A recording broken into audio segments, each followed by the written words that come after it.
Some big names from the Texas basketball team have entered the transfer portal. Some big guys from the football team have entered the transfer portal. And the baseball team, no transfers. They're just struggling, but in a big way.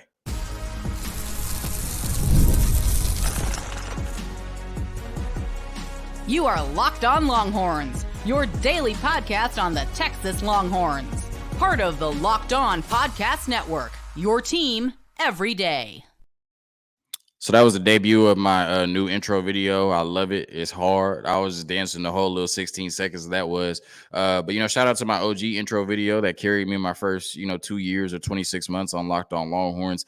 I'll never forget it, but I definitely like that new intro video. It gets me hyped, gets me ready, to record, and hope you like it too. Today's episode of Locked On Longhorns is brought to you by Gametime. Download the Gametime app, create an account, and use code Locked On College for $20 off your first purchase. On today's episode of Locked On Longhorns, Tyrese Hunter and Dillon Mitchell, their names are in the portal. In the second segment, Billy Walton, Samaj Burrell, and Peyton Kirkland, their names are in the transfer portal. I discuss what that means for their respective teams, right? And then the baseball team, it's gotten bad. It's been bad, but it's gotten worse, right? Losing to UT Rio Grande Valley for the first time since 1971 last night. The person you're listening to was born in 1993. My mother was born in 1971. That's the last time Texas lost to UT Rio Grande Valley. Not me, my mother. All of that and more on today's episode of Locked On Longhorns, part of the Locked On Podcast Network, your team every day. Sorry if I just made anybody feel old, but I'm 30. I feel old, so I guess I got to make you feel old too. No, I'm just playing. When we look at it, Tyrese Hunter and Dillon Mitchell have entered their names in the transfer portal. Pretty much expected based on everything we had been hearing since the end of the season. I haven't came on here and talked about it, because I wanted to, wait until they officially made decisions. But, based on everything we were hearing, this was pretty much expected. Dillon Mitchell has also entered his name in the NBA draft process once again, as he did at the end of last season. We'll see if he makes a decision to play one more year in college or go to the NBA. Tyrese Hunter, it seems likely he'll be playing another year of college basketball, albeit away from the 40 acres. And I think Ronnie Terry and his staff, I think this Texas basketball team was in a unique position last year where you had so much veteran talent that led you to an Elite Eight team that then left after last season, right? And so you had to figure out how you could build a team that replicated what you were able to do last year, right? How you could build a team that could get back to the Elite Eight or further, right? And the easy thing to do, or, the first thing to do is to try to re-recruit that roster, right? The players that still had eligibility, you try to convince them to come back, be in bigger roles, right? Or have a bigger role on the team and, try to build on what you did last year, right? You sell those players on, hey, we can get back to the Elite Eight or potentially even further. We can be a national championship team.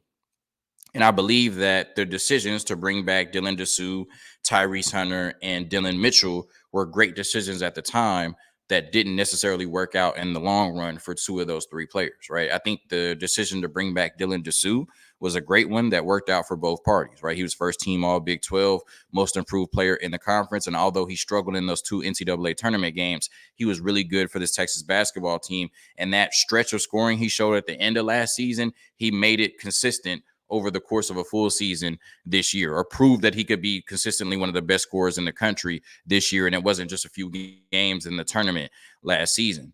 Dillon Mitchell, you brought him back where last year he was in a sixth or seventh role, and all you really asked him to do was be athletic, dunk and play good defense, right? And this year you expected him to be, your fourth scoring option, or, pick up a bigger scoring role, add to his offensive bag, and really be able to provide spacing and offensive versatility for this basketball team. And even though he doubled his points per game, his offensive versatility last year compared to this year, there was not much difference, right? There were times this year where he was an offensive liability on the court, right? So even though his points per game doubled, there were times last year he was a liability, and there were times this year he was a liability. Tyrese Hunter, to me, when he's on, he has been a great player in his 3 years in college. The problem is the when he's on, right? And it seems like that's a once a month thing, right? He's very indecisive, and he's been very inconsistent as a basketball player. And that didn't necessarily hurt you when he was the fifth or sixth option on this Texas basketball team, right? But when he comes back this year and you ask him to be your third scoring option,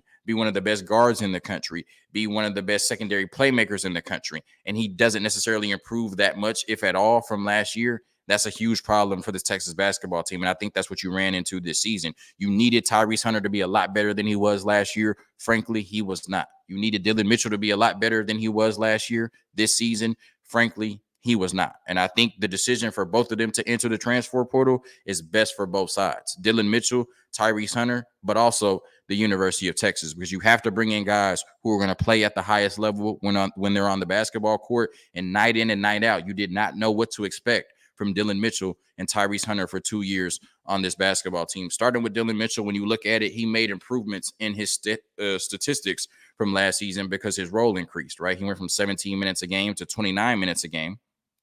Went from 3.1 field goal attempts per game to 6.9 field goal attempts per game.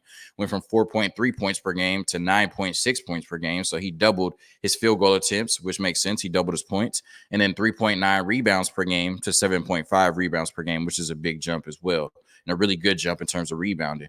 When you look at it, 76% of his field goal scoring this year came at the rim, but only 63% of his attempts came at the rim. So outside of at the rim opportunities, he was not efficient scoring the basketball at all. On off the dribble shooting, Dillon Mitchell ranked in the first percentile in the country with a 20% effective field goal percentage. Basically, Dillon Mitchell was one of, if not the worst player in the country this year on off the dribble shooting opportunities. His cuts to the basket, right? If you're saying somebody cannot shoot, can't shoot off the dribble and can't shoot from the 3-point line, because in 72 games at Texas, he never made a three. So he can't provide spacing that way. Then, the best thing he can do for an offense is cut, right? Put pressure, on the rim, right? Put pressure at the basket and cut. He did not do that at a high level, right? His cuts to the basket were worth 0.93 points per possession, which ranked in the 24th percentile. So that means 76% of players in the country were more effective cutting to the basket than Dillon Mitchell was, right? That's just not acceptable, especially when you can't knock down an open shot. To put that in perspective, Jason Kent, who Texas just replaced him with theoretically in the transfer portal, was 95th percentile on cuts this season, right? So 95th percentile compared to 24th percentile on cuts to the basket. 0.93 points per possession compared to 1.7 points per possession on cuts. It's not close, right? So like I said, Dillon Mitchell doubled his points per game this year, but that does not mean that he was a significantly better offensive player this season than he was last year, right? Once you get into the numbers, once you get into the analytics, you can see he was still a liability on the court offensively. On spot up or one-on-one opportunities away from the basket, Dillon Mitchell was 38th percentile. 62% of players in the country were better on spot up or one-on-one opportunities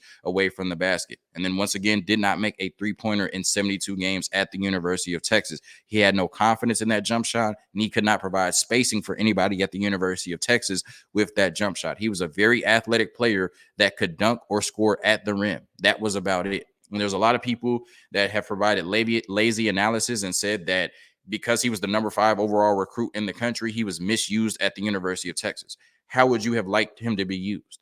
How would you like a player that is in the first percentile of off the dribble shooting offensively to be used? Right? Are we supposed to is Roddy Terry supposed to just let him go 1-on-4 flat and just let him ISO and just go get a bucket? That's not happening. Are we supposed to run pin down screens for him so he can come off and get a jump shot? That's not happening. How do you utilize a player that can't shoot and doesn't cut effectively?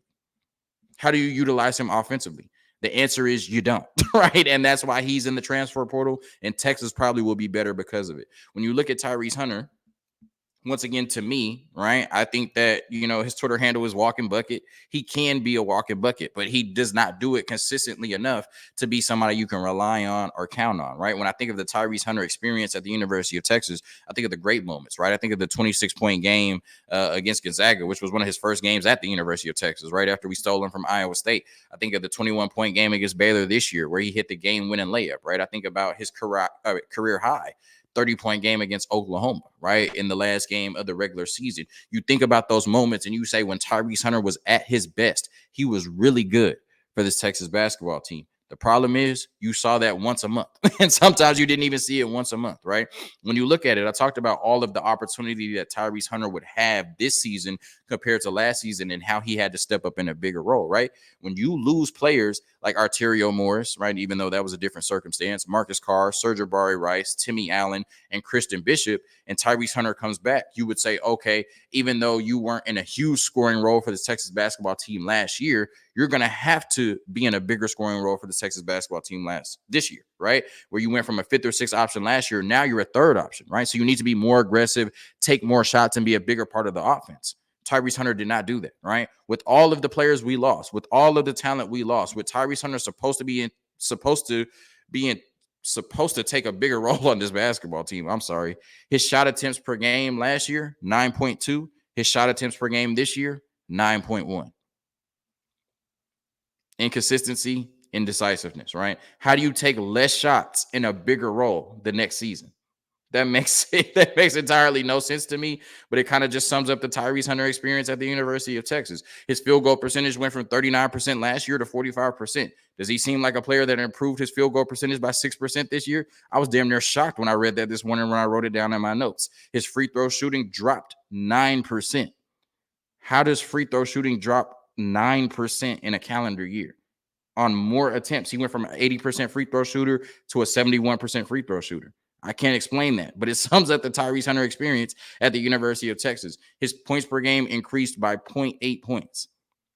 With all of the players we lost last year, his points per game increased by 0.8 points. Indecisiveness, inconsistency.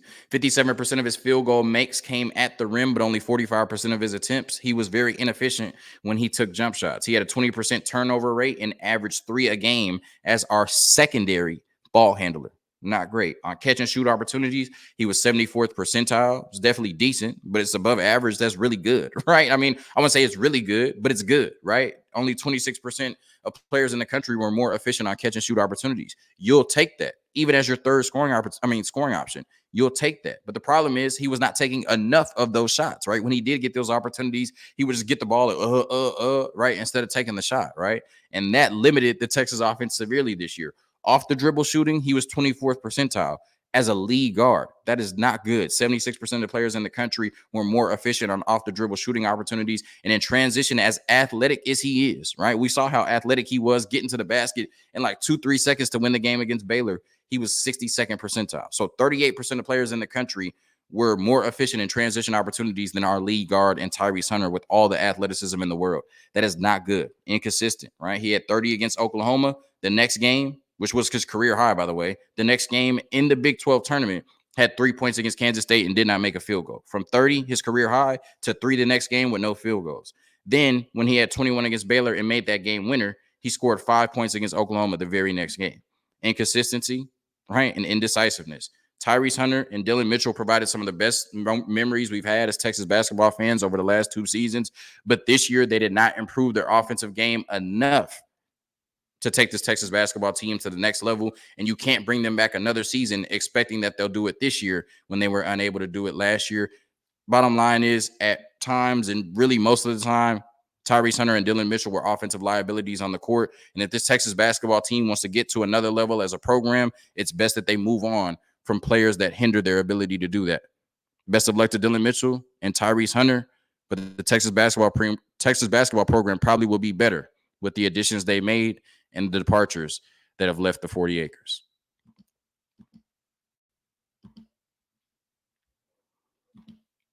Today's episode of Locked On Longhorns is brought to you by Monopoly Go. I've been told by a lot of people I'm a competitive person, maybe too competitive. I don't even know if there's such a thing as being too competitive, but I agree. I have a competitive side. We all do. And my competitive side is a big fan of Monopoly Go. I'm sure you've heard of it because it's been downloaded over 150 million times.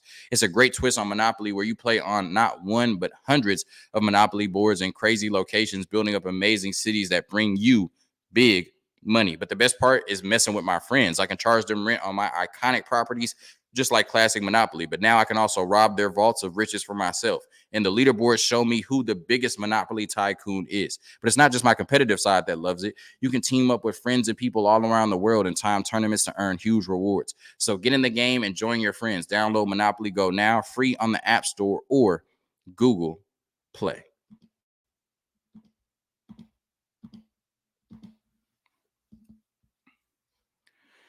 All right, getting into the Texas football team, as I mentioned earlier, Samaj Burrell, Billy Walton, and Peyton Kirkland plan to enter the transfer portal, or they have entered their names in the transfer portal because the window opened Tuesday morning at 12:01, right? So as soon as the day starts, right, the portal window opens, and I would expect to see more movement on both sides because Texas needs to get down to 85 scholarships. Not sure of the exact number they're at now, but I know they're still above 85. And I also would expect Texas to bring in a few players out of the portal, right, in the spring transfer window. So probably going to lose some more players, right, based on what happens the remainder of this week in the orange and white game. And maybe some players just haven't announced their intention to enter the portal yet, even though they know they will. And then I expect Texas to bring in a few players as well. So we'll see some movement on both sides probably over the next month or so, especially, given what happens the remainder of this weekend in the orange and white game on Saturday. Also, what makes things interesting is that the SEC has an inter-conference rule for everybody but grad transfers, right? My first thought, and I saw it on Twitter, was how did Trevor Etienne transfer from Florida to Georgia, right? Which is still crazy because that's like their biggest rival. But I guess he was a grad transfer, and it doesn't matter for grad transfers, only for undergraduate. But that's a huge thing, right? Because Texas can't go get players from some of the best programs in the country, right? I think, and I know what you're thinking, right? Because Texas got players from Alabama. But I guess because, of Texas not officially being in the SEC yet, and then Nick Saban leaving, Texas had a window to be able to grab those players, right? But I think the deadline was like February 2nd or something like that. So it's weird, right? I don't even have all of the information. I just know now moving forward, right? Texas can't get players from any SEC school, nor can any SEC school get players from any SEC school, right? And the three players that are entering the portal from Texas, Peyton Kirkland, Samaj Burrell, and Billy Walton, will not be eligible to go to any other SEC school or Oklahoma, who officially will join on July 1st. So that's crazy. I think that limits the, type of talent that Texas can bring back in, especially because the SEC is the best conference in football and college football. And that limits the opportunities for players like Billy Walton, Samaj Burrell, and Peyton Kirkland, who really have zero to little tape, right, to show these teams that, they're trying to move on to. So very interesting that the SEC has that rule. I get it, I guess, for sure. It makes sense. But I definitely think that, could limit Texas and limit the three players that are looking for opportunities. When we look at it, obviously these aren't high profile players. Anytime somebody commits to the University of Texas, you hope that they get the opportunity to fulfill their dream, and play at a high level at the 40 acres with Texas across their chest. But at the end of the day, they're business entities, right? And they have to make decisions that are best for themselves, right? If your goal is to get to the National Football League and you're buried at the depth chart at the University of Texas, you can only have so much pride in that burnt orange and white, right? Like at the end of the day, you have to move on and put yourself in a position to make the National Football League, even if it means not playing at the school that you wanted to or your dream school, right? And I think three players in Samaj Burrell, Billy Walton, and Peyton Kirkland had different ideas for, how their University of Texas experience would go.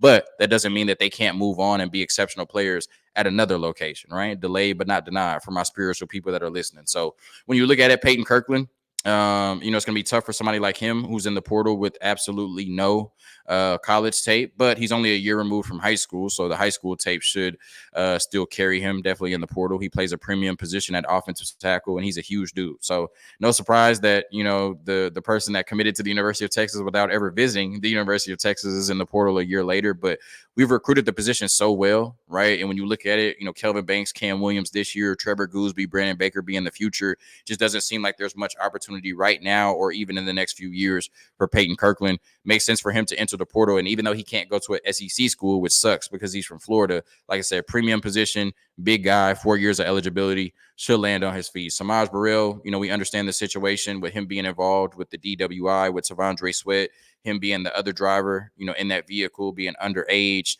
taken off, before the police could arrive. So it's just a really bad legal situation.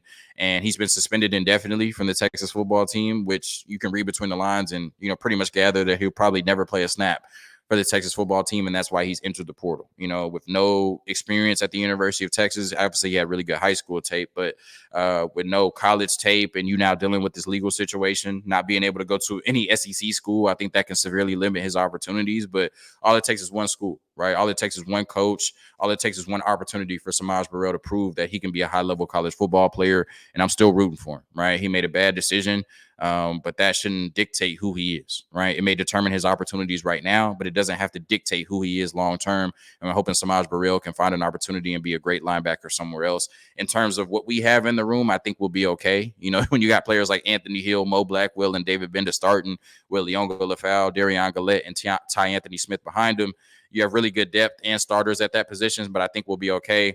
And hopefully Samaj Burrell is okay as well. And then a player like Billy Walton. Based on everything I heard from the moment he was recruited, it sounded like it was a package deal, right? He committed before Malik Muhammad, but Malik Muhammad was the draw, right? They were both at South Oak Cliff. They're cousins. Malik Muhammad was a top 50 player in the country. Billy Walton was like a top 500 player in the country. And I'm not saying anything about, Billy Walton in terms of him being bad or, him not being a player that cannot go play at a high level somewhere else or eventually make the National Football League and be a high level player. But I think the majority of his recruitment to the University of Texas was based on getting his cousin, Malik Muhammad, to the 40 acres. That's pretty much everything I was hearing. And now a year later, it makes sense that Billy Walton is in the transfer portal. He had the opportunity to go to a school like Oklahoma State, where he was originally committed, and play right away. He decided to decommit and come to the University of Texas. But that room is competitive. And it might be more competitive than it's ever been, or at least at a long time, at the University of Texas. And when you have players like Colin Simmons, Trey Moore, Barron Sorrell, Ethan Burke, Justice Vinkley, Colton Vasek, Tassili Akana, et cetera, there's no telling where Billy Walton is on that depth chart. And like I said, these are business entities. He might love Texas. He might love the 40 acres. He might have had a great time last year. But at the end of the day, he wants to play football. He wants to make it to the National Football League. And right now at the University of Texas, he does not have the opportunity to do so. So 3 players that are not high-profile players, they probably don't necessarily move the needle right now for this Texas football team in terms of losing them. But 3 players that are rooted for because they committed to the University of Texas and ultimately decided that this is where they wanted to spend their collegiate career. And things don't always work out that way, but I'll forever root for them. But I think the Texas football team, in terms of what we lost and what we have on the roster right now, will be just fine with those departures. A quick word from our sponsors, and then we get into the debacle last night, one of the worst losses in program history for this Texas baseball team.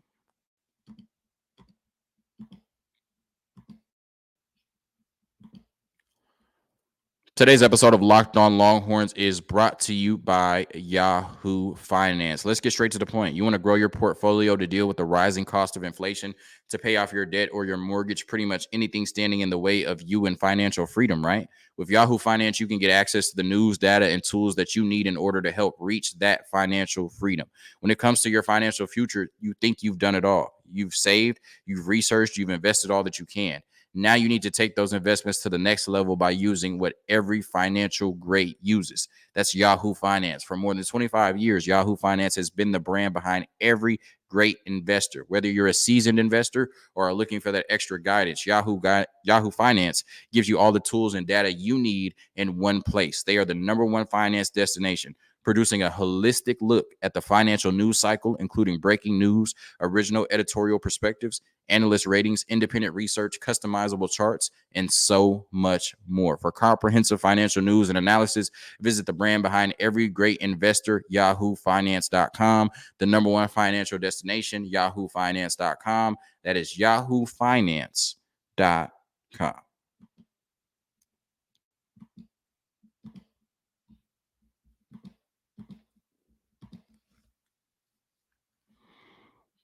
I wonder how many times I just said yahoofinance.com. I feel like I said it at least 6 or 7 times in that ad read, but I guess that's marketing, right? You got to drive the point home. When you talk about the Texas baseball team, there's a lot of people that have been calling for David Pierce's head all year, and now they're driving the point home, right? And there may be some validity to their statement. I never, try to come on here and advocate for anybody losing their job or even advocate for that being a thing, right? Like that we should even consider it because, we don't have the full story, right? We never do as fans, right? We don't see what's going on in the locker room. We don't see what's going on behind the scenes. We don't see how hard David Pierce works. We don't know how much the players like David Pierce, right? Et cetera, et cetera.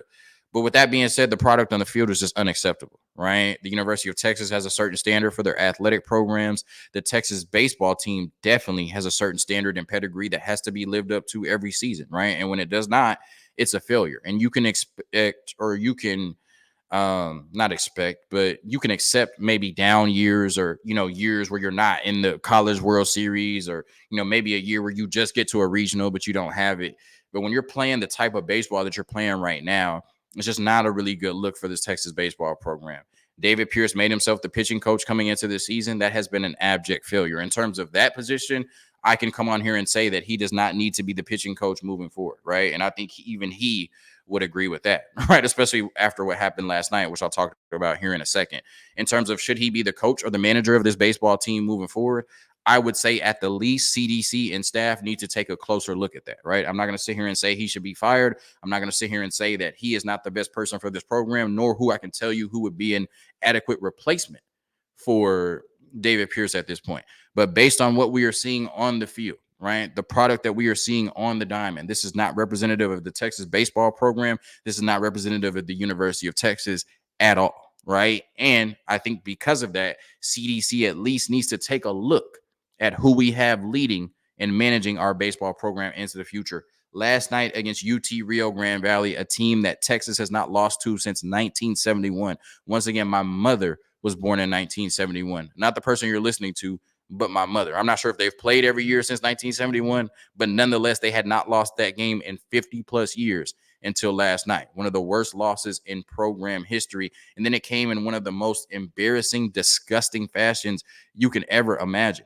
Last night, 10 Texas pitchers issued 11 walks, hit 9 batters, and had 3 wild pitches, and lost the game 17-9. They allowed 20 base runners to get on without earning it. 20 base runners to reach base last night without earning it. That is absolutely unacceptable, especially against a team and a program that you have not lost to in 50 years. We have been inconsistent all year. They had very low moments, but then they had very high moments, right? We've seen multiple times this year where they overcame 3-run deficits in the 9th inning, right? So they've been special at times, but then they've also had times where they just looked not like, just not like anything we're used to seeing, in terms of this Texas baseball program. And last night was just one of those moments where you look at it and say, this is not good enough, right? And this cannot continue. Once again, I'm not here to advocate for anybody's job.